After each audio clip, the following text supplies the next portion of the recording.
I've been teaching in South Korea for 3 months now, and I have seen some things. And I'm going to tell you right now, teaching ESL in South Korea is not for you if you have any type of anxiety disorder that affects your mental or physical health. South Korea in general is a stressful place to be. Now, I absolutely love South Korea, but it is a high pressured situation. And if you're not prepared for the standard at which they want you to work at and the amount of work that you're going to have to do, and children being children, um, you're not going to do well as an ESL teacher.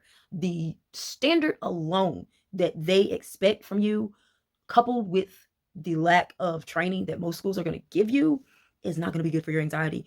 You're going to get sick either mentally or physically, and you're not going to be allowed to take any time off. Most schools discourage taking time off, even though you have time off that you can take. But there are only so many days you can take off. There are no substitutes in South Korea. So if you have an anxiety disorder, teaching ESL here is not for you. And probably work culture in general in South Korea is not going to be to your benefit. Now, also, if you have problems with your knees, with your legs, with your feet, teaching in South Korea is not going to be for you.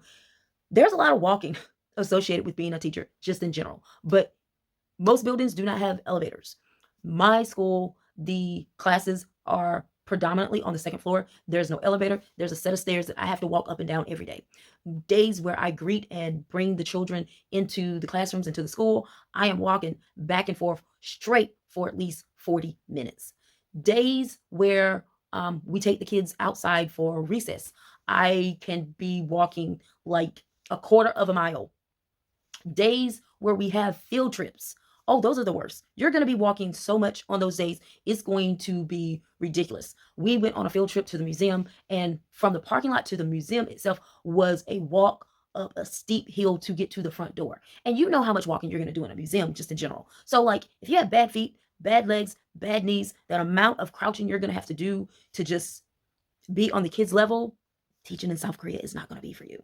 And finally, I will end with this. If you are a person who thinks that you are the greatest teacher in the world and you want to bring all of your skills and your knowledge here to South Korea, or if you are just a know-it-all and think that you know the best way to do anything, teaching in any Asian country is not going to be for you. But yeah, don't bring that over here to South Korea. It's not going to work out for you.